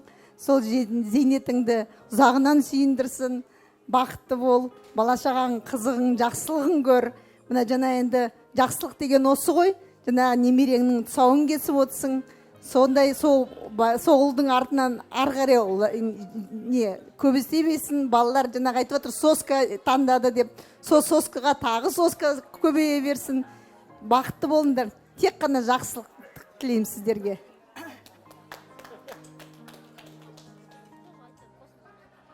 Ал, Ай, бәрекелді нағашылар, айтқан ақ тілектеріңіз қабыл болсын. Алла берекет жақсылығын берсін. Бастарыңыздан бақ кетпесін, астыларыңыздан тақ кетпесін. Бүгінгі тойға келген подарка болса, неше айна қалтарыңыз қал кетпесін. Тойларыңыз құтты болсын, сіздердің де үйлеріңізде осындай той болсын, бәрекелді. Бір естелікке сүйретке түсейік, келіңіздер, нағашылармен бірге. Ал келіңіздер, естелікке. Ап, бәрекелді, ертең Оралға барғанда көрсетесіздер.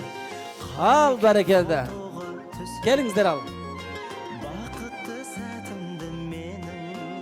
Ал, бір, екі, үш. Ай, бәрекелді. Ал енді бұлай қой. Тағы да ма? Болды ма? Бәрекелді. Бәрекелді. Ал енді мына құрметті ағайын. Міне ана Оралдан келіп отыр ғой апамыз. Сол апасының немересі осы жерде Дария деген қызы бірге келіп отыр. Сол Дария қызы бүгінгі тойдың құрметіне Оралдан бір керемет бір сәлемдем алып келген екен. Ол не десеңіздер, мың бір алып билеген, бейшінігім сүймеген деп, Дария қыздарыңыз испан биін алып келген екен. Қошеметтеріңіз қайда екен? Бәрекелді, нағашылардың атынан. Дария құрметтеріңіз қайда екен? Дария қыздарыңызға қошеметтеріңіз қайда екен, ағай? Бәрекелді. Ай, бәрекелді. Бұл енді батыстың салты дұрыс айтады міне. Міне, құрметті тойшы қауым, тойларымыз құтты болсын. Біздің қазақта бекер айтпайды. Қойменен қыздың жүрмейтін жері жоқ деп. Мен де осы Ақжайықтың аққуымын, аздап семіріп кеттім. Сондықтан бүгін міне Ақжайықтан келіп міне өнерін көрсетіп жатыр. Қызым өнерін өрлей берсін. Бүкіл үлкен сахнада көруге тілектеспін. Әрқашанда тек осындай биіктен көріне беруге тілектеспін. Мынау енді біздің батыстың салты бойынша тиын тағып жатырмыз. Бәрекелді, тәті. Мынау сіз біз үшін әлі аққудайсыз. Просто біздің жетісудың жігіттері Ақжайықтың қыздарын аққуларын осылай бағады ғой. Содан кейін сіз осылай жарқырап жайнап тұрсыз ғой. Бәрекелді, рахмет. Дария қайда? Дарияға мынандай сыйлық берейін деп. Дария келе ғой. Дария келе ғой. Мына бүгін жаңа айттық қой, той елдерінен барлықтарыңызға сыйлық бар деп. Мынау сен тамаша билеген үшін саған осындай тамаша сыйлық. Бәрекелді, Дария. Міне. Қошеметтеріңіз қайда екен? Ай, бәрекелді. Рахмет. Мынау Жұмағазы аға. Мына қараңызшы, бір билеті тағына 20-30 мың теңге тауып кетті.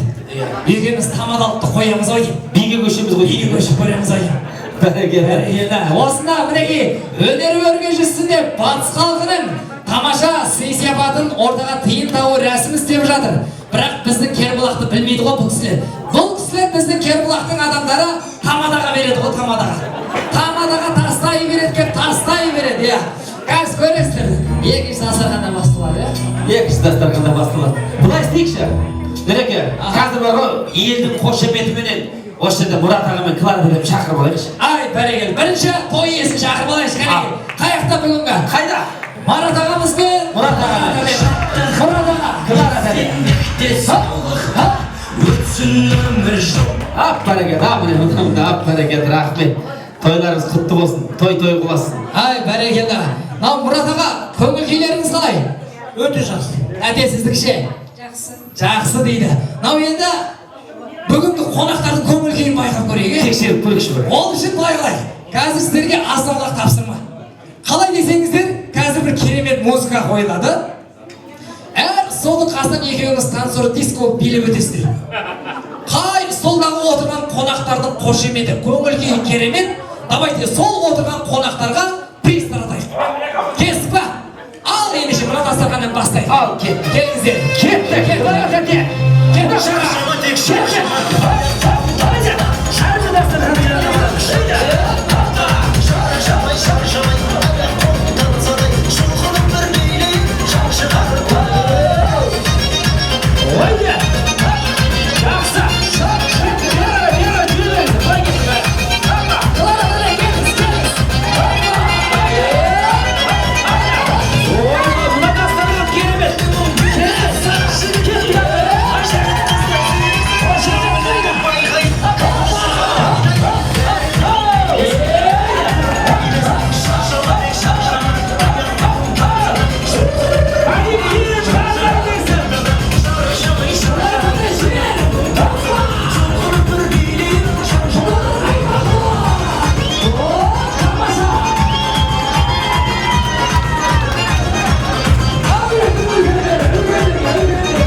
Мәссаған, Мұрат ағамның биі бар ғой. Шоқи болдым мен, шоқи. Керемет. Мұрат ағам жас кезде дискотеканың гүлі болған ғой. Мына енді Клара тәтемнің биін түсінбедім. Биі сондай ма, походкасы сондай ма, бәрекелді. Мынау орнынан тұрып кетіп билеген достарыма, мәссаған, достарға приз берейік. Класстастар ма? Класстастар вообще супер бар ғой. Орындарынан тұрып билеп кетті ғой, подарка деп билеп кетті бар ғой. Қудыняй. Бәрекелді. Осындай көңіл күйін көтеріп отырған класстастарыңыз бар ғой. Керемет отыр бар ғой. Класстастарға бір қошемет соғып қояйықшы. Класстастарға ида. Тамаша. Бәрекелді. Мынау Нұреке, барлық қонақтардың көңіл күйі сондай бір биік дәрежеде екеніне көзім жетті. Бәрекелді. Енді былай істейікші. Құрметті ағайын, міне Мұрат ағам мен Клара тәтеміз сондай бір алтын кісілер. Елдің елеулісі, халқының қалаулысы, Кербұлақ ауданымыздың құрметті азаматы, Алматы облысымыздың құрметті азаматтары, бүгінде ұл өсіріп, қыз өсіріп, келін түсіріп, қыз ұзатып, немере шөбере сүйіп отырған, сондай бір айрандай үйіп отырған, инабатты, ақылды, парасатты, иманды, қонақжай, керемет жанұя, кімнің жанұясы десе, Мұрат ағам мен Клара тәтемнің жанұясы деді. Бәрекелді. Мен Мұрат ағамнан үлгі алам. Мынау Мұрат ағамды әрқашанда мақтан тұтам. Мұрат ағамды мынау қайда жүрсем де мақтап жүрем ағайын. Жақсының жақсылығын айт, нұры тасысын деген ағайын. Мен Мұрат ағамды үлгі тұтам. Үйдегі келіндеріңізге айтам, Клара тәтем сияқты бол, Клара тәтем сияқты бол деп ұрсам ылғи. Келіндеріңізге. Құрметті ағайын, мен қазір Мұрат ағам мен Клара тәтемнің жақсы қасиеттерін айтатын болсам, бүгінгі тойларыңыздың уақыттарының бәрі сол кісілерді мақтаумен өтеді. Сондықтан бүгін той ғой, сіздердің уақыттарыңызды алмау үшін. Мен Мұрат ағам мен Клара тәтемнің жақсы қасиеттерін бәрін жинап, бірақ музыканың ішіне сыйдырып әкелдім ғой. Мәссаған. Ол қандай музыка? Ол үшін маған қонақтардың көмегі қажет. Мен қазір Мұрат ағам қандай деген кезде оң қолдарыңызды көтеріп, мынандай деп айғайлап шуылдасаңдар болды. Потом мен Клара тәтем қандай деген кезде сол қолыңызды көтеріп, мынандай деп айғайлап шуылдасаңыздар болды. Содан кейін үшінші бір нәрсе сұрайып, екі қолды бірдей көтеріп айғайлаймыз. Келістік қой, ендеше алтыннан ардақты, күмістен салмақты, қадірлі қымбатты менің Мұрат ағам қандай?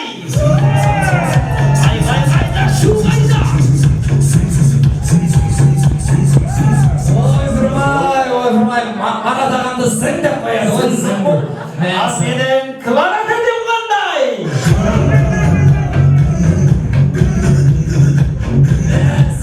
Айғайда, шу қайда?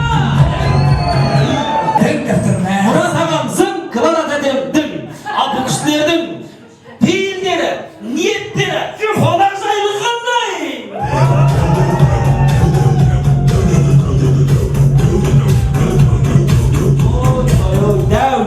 Кең деп жатыр ғой. Міне көрдіңіздер ма? Мұрат аға, мына жерге тұрыңызшы, мына жерге.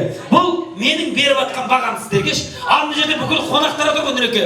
Туған туыстар, бөтен ешкім жоқ. Давай былай істейік. Қонақтардан сұрап көрейін мен. Сұрап көрейік. Мұрат ағам қандай деп сұрап, әрбір дастарханнан жүгіріп сұрап шығам.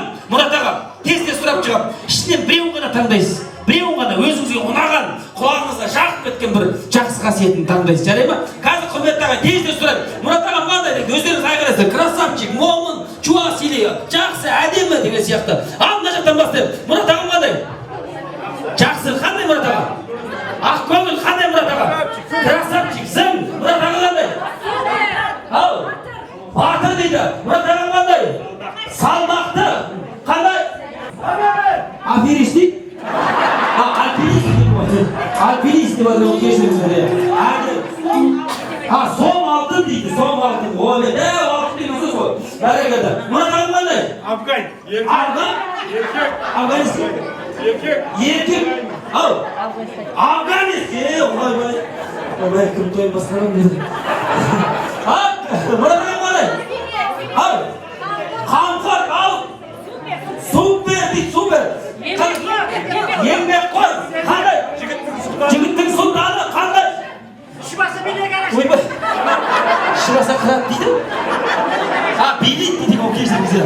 Жақсы билейді дейді, биші дейді. Қандай? Сабырлы. Қандай? Батыр дейді. Міне Мұрат аға қайсы ұнады осының ішінде біреуін айтыңызшы. Батыр. Batır деп kім айтты? Қай, билеп шыға аşağı. Ортаға келіңіз. Билеп. Аға.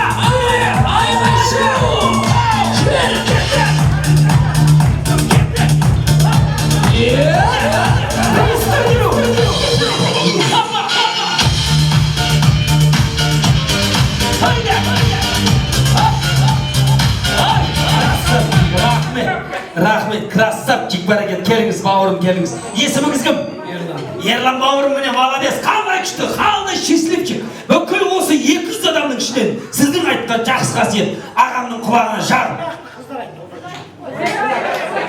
Жоқ, Ерлан ағам айтты, батыр деп я. Сізге мынандай тамаша кепкі приз берем, міне. Бәрекелді. Мына ереген сіз бұл әулетке кім болып келесіз? Ағаш жиен болып келеді. Ағаш жиен дейді. Мына сіздің прическаңызға қарап бүгін қонақтарды жайғастырыпты бар ғой. Я ортасын ашып, шешеғына бәрін жарақастырып, керемет е. Мынау тарақ сыйлау керек негізі ағамызға. Ереке, бүгінгі тойдың ережесін білесіз ғой. Пришел, забрал, ушел деген әңгіме жоқ қой. Енді біз сізге бір сұрақ қоям, сол сұраққа жауап берсеңіз, осы приз сіздікі болады. Ереке, сізге мынандай сұрақ. Ал Ерекеге мешайт етпеңіздер. Ереке, жылқының үстіне қандай жағдайда секіреді? Мына кісі арам ойға кетіп қалды.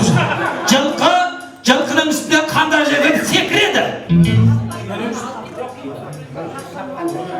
Айтыңыз. Ой, күйлемейсіз. Жұмағазарының бір нәрсені бүлдірмей тұрғанда айтыңыз. Ереке, жылқының үстіне шахмат ойнағанда секіреді екен, шахмат. Рахмет, Жұмағазаға. Енді Мұрат ағаны сұрадыңыз ғой. Давайте мен тәтет сұрап шығайын. Енді, құрметті қонақтар, Мұрат ағама айтқан комментариядан вообще кереметтерін тауып айтайықшы. Ойланып отырыңыздар. Сондай необычный, сондай бір варианттарды айтайық. Қай жақтан бастайын, иә? Ал ендеше. Ал кеттік ал. Клара тәтем қандай? Клара тәте қандай? Әдемі, қандай Клара тәте? Жаттап тұр. Сұлу. Клара тәте қандай? Ал. Инабатты, қандай? Еңбекқор дейді, қандай? Сабырлы дейді. Не дейді? Крокодил дейді?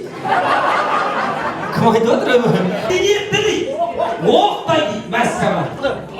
Ана. Абзал ана, бақытты ана дейді. Ақжаулықты ана дейді. Қандай? Ақылды. Биязы. Қандай красавцар, қандай? Кобра дейді. Добрая дейді, кобрая дейді. Добрая. Супер дейді. Супер пенсионерка. Қандай? Свободная дейді. Чистоплотная. Қандай? Асыл әже. Қандай? Спокойная? Нән дейді. Нән дейді ма? Бәрекелді. Қайсы ұнады екен сұрақ бөлік? Ал енді, өзіңізге ұнағаны қайсы? Еңбекқор деді. Қайсы? Коллектив! Мәсіған! Күресін! Қазір орта мектебі!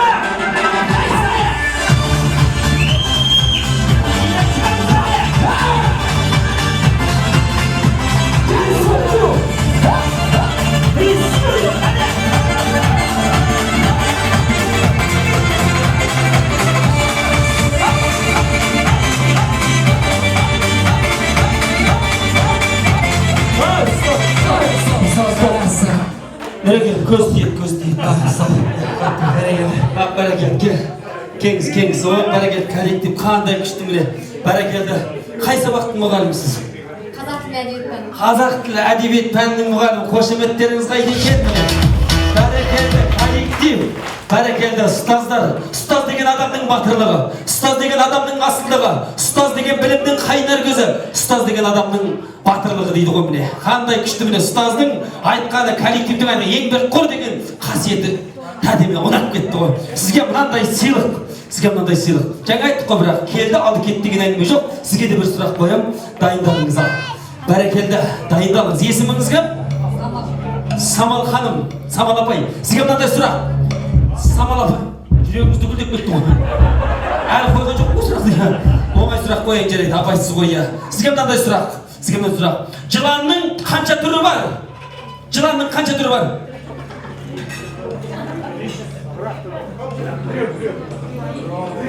Бірақ түрі? Қойыңызсын абай. Жыланның екі түрі бар. Еркек жылан, ұрғаш жылан деген. Рахмет саған абай.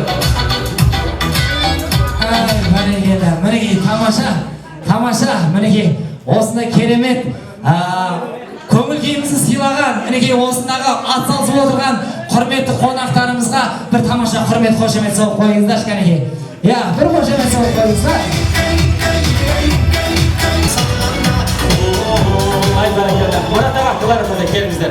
Мынау Алла разы болсын. Міне бүкіл халық қаншама туған туыс сіздердің жақсы қасиеттеріңізді айтып отыр. Олар бір сіздерге жағайын деп, ұнайын деп айтып жатқан жоқ. Сіздердің бойларыңыздағы бар қасиетті айтып отыр. Алла тағала сіздерді біз ойлағанда жақсы қылсын. Алла тағала нұрын төксін, берекет берсін, той құтты болсын деймін. Тойымызда ары қарай келесі бірақ тілектер кезегі бұл әулетіміздің 1000 жылдық сарсия құдалар мен құдағилар екен. Қазақ осы құда бол деп қинайды. Құдаларын құдайындай сыйлайды. Қазақ осы малың мен мүлкіңді құдаларға шашу үшін жинайды. Астына жорға мінгізген, үстіне шафан кигізген құдалар бар 1000 жылдық төрдегі деп құда-құдағиларды ортаға шақырсақ. Қайрат Нұржамал, Рашид Мира, Амангелді Шара, Тұрсынхан Салтанат, Әлпек Рая, Болат, Айжан Құралай, Фарид Айгерім, Серік Гүлдана, Нұрбол Айжан деген құда-құдағиларды қошеметпен ортаға шақырайық қане.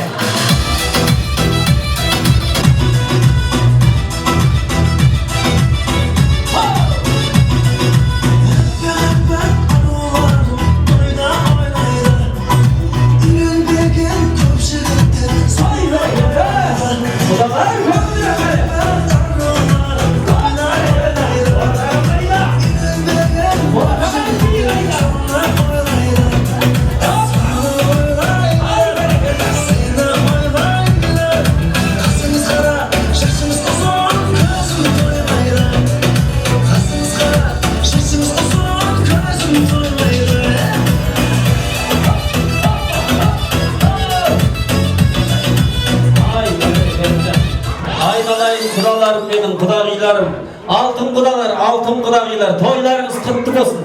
Алла берекет жақсылығын берсін. Мына құда-құдағиларға бұлай дегім келіп тұр. Құдалар, құдағилар, басасып, жан басасып, қолдан келген жақсылық жасасып, өмір бойы құда болып жүріңіздер, төс қақтырып, құйрық бауыр асасып дегім келіп отыр. Қонақтар астан асасын, біздің құда-құдағилар 1000 жасасын деп бір қошемет. Құдалар құдағилардың ақ тілегінен құлақ түрейік. Жасыл көн, жоғы көн құдаларымыз ал, ағамыз бастайды ғой. Ал ағайын, құда жекжатқа ақ тілегінен құлақ түрейік. Ал құрметті той шауым, мен негізі қайрат құдаларыңыздың жездесімін. Бұл кісілердің қайраттан үлкен екі әпкесі бар. Мынасы үлкен әпкесі, мына кіші әпкесі мен жолдасымын, соның өзінің інісі бар. Біз өте қуаныштымыз. Қазақ халқы жолды сыйлаған дейді. Біріншіден 300-дің ішінде осы 2 жылдан бері сіздердің топырақтарыңыз кеп тұрғаныңызға жалайырдың. Біз құрмет тұтамыз. Негізінен бүгін тойдың барлығы Мәкеңдікі, қайнымның құдасынікі. Сол қуаныштарына ортақтасып, біз екі әпкесі, екі жездес жүрек. Үлкен қуаныш болып жатыр бұл кісілерде. Жаңағы көкем айтты ғой, көкеміз үйде болған. Құдай беріп, балалары бүгін бір жыл олды туып, Мәкең үлкен немерелі болып жатыр. Қазақта солай айтады. Мен мысалы мына шапырашылардың шашбауын көтеріп келіп жатырмын. Мәкеңнің құдалары шапырашылар мына қайрат. Бірақ басқа бір әңгімелері бар. Мәкең сол қуанышыңыз құтты болсын. Өріңіздер, өсіңіздер. Сол қуанышта біз жүре берейік. Мына қуаныш деген жақсы ғой. Өмірде қуаныш болсын. Өйткені мынау жер Жалайырдың жері ол үлкен қуаныш. Қазақ баласына қуаныш. Сондықтан да мына қуаныштарыңыз құтты болсын, көкем айтып жатырмын. Тағы бір секретті нәрсе бар енді. мәкең мықты болғанмен ұлды кім туғызды? Ол мен қарындасым туғызған ғой. Мен кішісінің баласын. Сондықтан да бүгін екінші қуаныш болып жатыр. Сол мамасы бүгін жемісін көріп, бәленбай жұмыс істеп, сол қуанышында болып жатыр. Ол барлық адамның қуанышы. Ол оңай нәрсе емес. Біз совет үкіметінің адамдарымыз, мәкең болсын, қарындасым болсын, соның еңбегіне жетіп неғып, соған сәйкес келіп, бір жас немелен туатқан мен қуаныштымын. Тағы сіздерге біраз айтатын, жарайды деп жатырмыз, бірақ ана немелердің екеуі сары болса да қуатқа ұқсап қалғаны мен таң қаламын да несінде мәкең. Сондықтан да жақсылық тілеймін, қуаныш болсын. Қуаныш қайырға бас қоса берейік. Жаңа анау тұсауын кесіп жатсыздар, не қыласыздар, жаңа сосқа алып жатыр дейді. Сол қуанышқа келейік. Көбейе беріңіздер. Құдай көреді дейді. Енді қыздарыңыз, ұлдарыңыз бар дейді, жалғыз ұлдарыңыз. Соны Құдай көріп тұрған шығар, оның жаңа президент болмасын. Сосқа көргеніңіз, значит, көбейесіздер. Ұрпақтарыңыз көбейе берсін. Мен қуаныштымыз осы. Бүгінгі Сарыөзек ауылының мына тойы құтты болсын. Бәрілеріңізге денсаулық тілейміз, амандық тілеймін. Сондықтан енді мына Мұрат құдама, Клара құдағиыма мына бүгінгі той енді мына құдағиым арқасында ғой. Мына зейнеткерлікке шығып отыр. Құтты болсын. Мына енді не дейік? Біздің енді немереміз, ортақ немереміз ғой. Жиен немереміз де жарайды. Бір жасқа толып, мына бәрі де сәйкес келіп отыр. Осы Клара құдағиын екі қолы босап, мына коллективі енді бүгін босатқан шығар осы кісіні. Немересін бақсын деп, сондықтан енді мына бүгін немересін табыстаймыз. Өз бағады. Осы Сарыөзектің жігіті болады. Сондықтан енді не дейік, бәрілеріңіз денсаулық. Осындай той бәрілеріңіз үйінде болсын. Не дейік, бәрілеріңіз денсаулық тілеймін. Не дейік, Мұрат, енді мен эстафетаны саған бердім енді. Мына немере сенікі. Өздерің енді Клара құдағиым босады. Міне, көріңіз, честь беріп отыр. Не дегенмен зейнеткерлікке шыққанмен пенсияға шықтың демей қойыңыз оны. Еще вы молодая. Алла бұйырса, сол немереміздің тойында бірге болып, бірге тойлайық. Сол. Мұрат, Клара, тойларыңыз құтты болсын. Біздің жаңа Қайрат айтқандай ортақ немереміз, денсаулығы мықты болып, өзі әдемі, өзі сұлу жігіт болып, өзімізге тіреу болып, тек қана қуаныша келе берсін. Дастархандарың тек қана жақсылыққа жайылсын. Енді Клара Қайрат айтып отыр ғой, енді қолың босап, енді сол немереңді бағып отырасыңдар. Енді сол үшін жиі кездесіп тұрамыз, енді ортақ немереміз болғаннан кейін. Осы пенсияға шыққаның құтты болсын. Пенсияң көбейе берсін, 100 мыңнан асын, денсаулығың мықты болсын, ауырма, сырқама. Енді осындай зәулім үйлерде тек қана той мен қуаныштарды тойлап жүре берейік.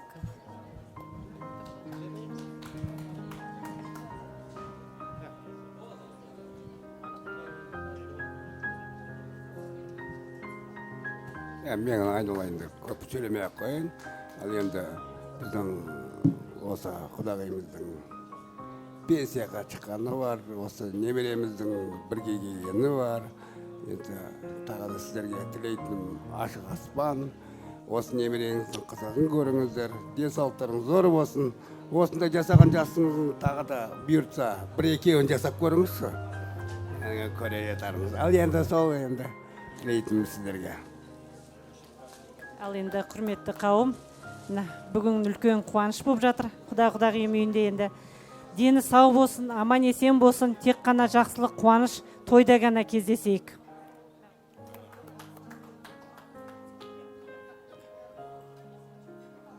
Мұрат аға, құрметті Мұрат аға, Клара тәте, Бүгінгі тойларыңызға, құрметіне шақырғандарыңызға рахмет.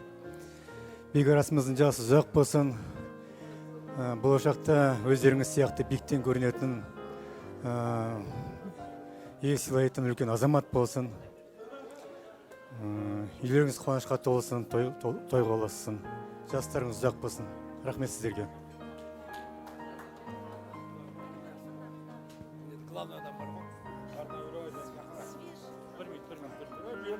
Ал, құрметті құда-құдағилар. Мына кісі менің құдағиым. Сіздің құдағыңыз? Құдам командировкаға кеткен. Жоқ, мен лишний өзімді кетегенім ғой. Ал, құрметті қауым, Мұрат құда, Клара құдағи, тойларыңыз құтты болсын. Құдағимна зейнетке шығып атқаныңызбен, енді зейнетін көріңіз, талай жыл істеген еңбегіңіздің. Немерелеріңіз бір жасқа толып жатыр екен, үлкен азамат болсын. Сол немерелеріңіздің шөбере сүйіңіздер, той-тойға ұласын.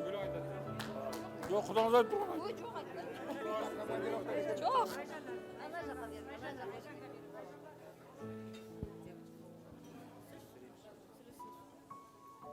Ал тәте аға, бүгінгі қуаныштарыңызға қосыламын. Осындай немерелеріңіз үлкен азамат болсын. Ес тойда бас қоса берейік. Не дейміз, азамат болсын, сіздердің жемістеріңіз ақтасын.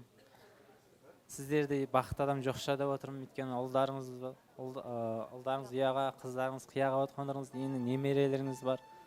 Олардың да жаңағындай өсіп жемістерін көре беріңіздер. Сол үшін.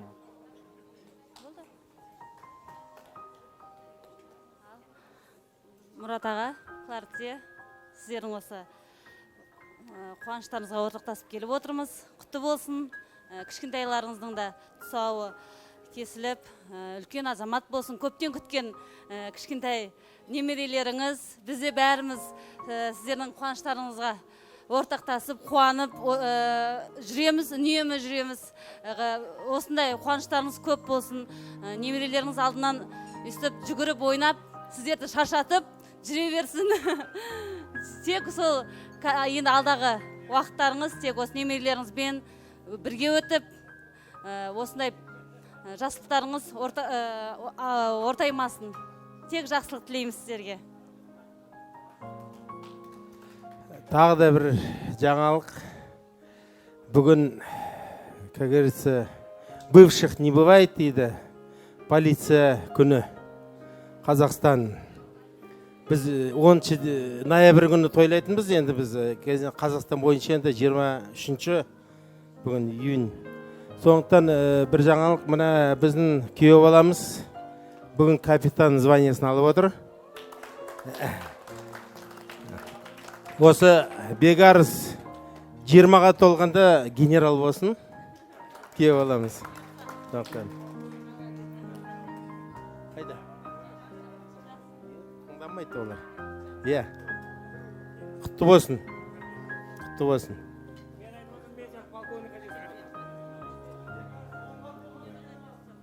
Онға толғанда ма? Дұрыс. Досрочно, генерал. Бәрекелді, әумин айтқаныңыз келсін, бәрекелді. Құдалар той құтты болсын, бәрекелді. Әрқашанда осындай құдалығымыз жарасып, 1000 жылдық құда жеңжет болып тойдан тойға жете берейік, құдалар. Ал енді бір естелікке сүйреткізейік, келіңіздер. Құдалар, ал келіңіздер. Құдаларыңыз ортаға алып, құдағиларыңыз ортаға алып.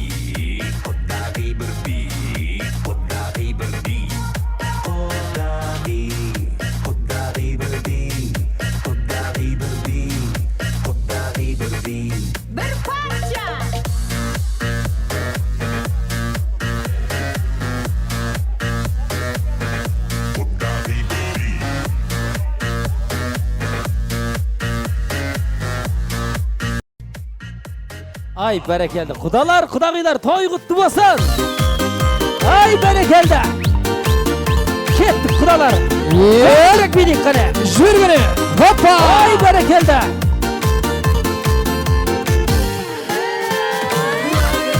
Ай, бәрекелді. Жасай берсін, құдалар.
Ay hay kıy